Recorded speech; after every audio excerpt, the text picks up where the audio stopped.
Patrick from Patrick and Friends Music Company, and today we're going to talk about one of the most important aspects of soloing, and that is phrasing.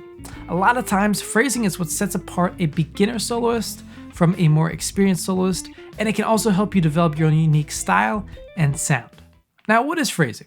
Phrasing is how a musician shapes a musical idea, how they take a musical idea and make it a complete musical thought with a beginning, middle, and end.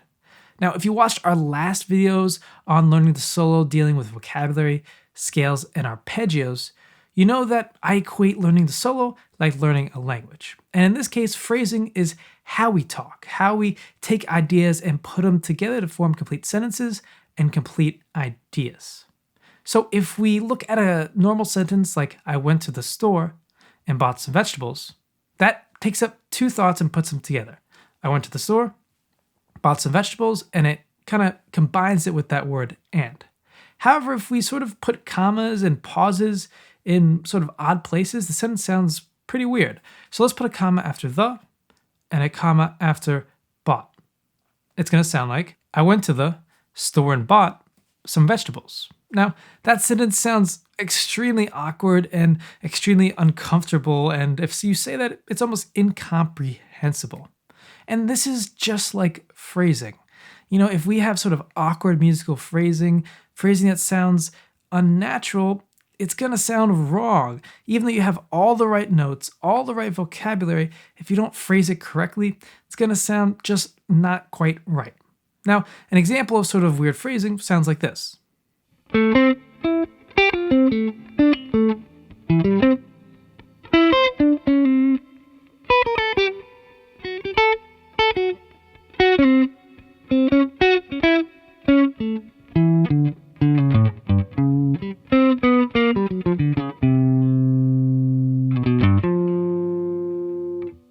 Now, as you can tell, that sounded a little bit awkward and definitely a little bit weird, just not something you're used to hearing. Now, I will say that there have been musicians that have taken a unique and non-typical phrasing approach and sort of made it their own and have been very successful at it, such as Thelonious Monk, Charlie Rouse, John Scofield, and many more. They've sort of taken this unique approach to phrasing. But I will say that it's really important to sort of learn the foundational phrasing, the more typical phrasing, before you start developing your own unique phrasing. One of the biggest issues that beginner soloists have is with run-on phrasing. And this is just like run-on sentences. It's when you have idea, go into after idea, go into idea, without any real pauses, and it just sounds like one whole big musical phrase, and it just doesn't sound correct. And this is because when you first start off soloing, you're so focused on getting the right notes, getting the correct vocabulary, that the phrasing can go out the window. A lot of times you might not even realize this until you listen to yourself back, and you can kind of tell, wow, I really didn't put any unique phrases into there. Now, this is really important to work on, and I'm going to play an example of what run-on phrasing might sound like.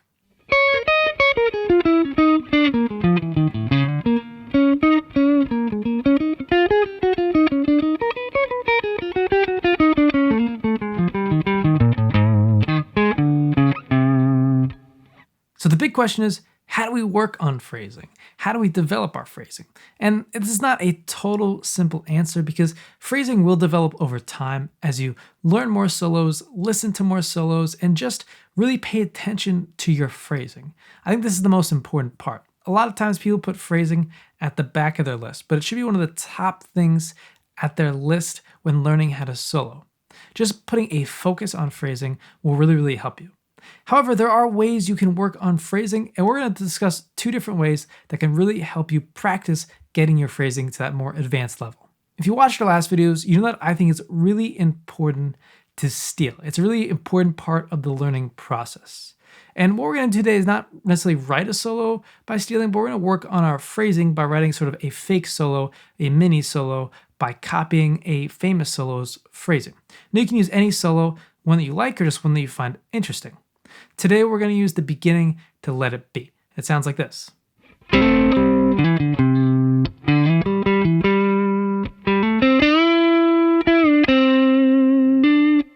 So we're going to break this down phrase by phrase and just copy each phrase using our own notes. And we can go our own direction. So say the notes go down, we can go up, and we can use also our own articulations. But again, the important part is to keep the same rhythm and same phrasing. So beginning, middle, and end. Let's try it. Okay, so let's take that first phrase. Now let's make it our own. Use our own notes, but use the same phrasing and rhythm. Yeah, let's take that second phrase, try the same thing.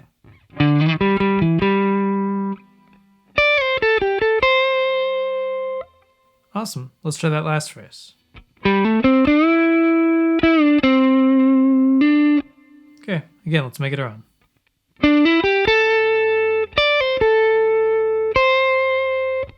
Awesome.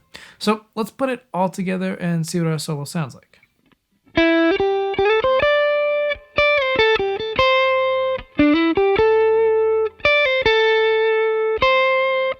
It's obviously not the most amazing solo in the world. That's not what we're going for. We're just trying to work on phrasing by sort of copying solos that we know have great phrasing because they're famous and really awesome solos. So the second practice strategy is what I like to call the 3-note phrase exercise. And what this is playing a solo, whether you're improvising it or writing it, using a maximum number of 3 notes per phrase. This is pretty challenging and pretty hard, and it's not going to sound like the world's greatest solo, but what this is going to help us work on is this run-on phrases. It forces us to stop a phrase and then start a new phrase.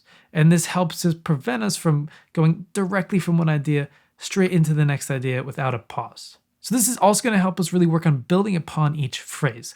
A lot of times another mistake that people have is that they just have a bunch of random phrases that have nothing to do with each other. But this is going to force us to really listen to what we just played and try to build upon it because those phrases are so short, and it's really going to sound like a more composed solo with each phrase building upon the last. Let's see what this sounds like. I'm going to try to go and improvise a 3-note phrase solo.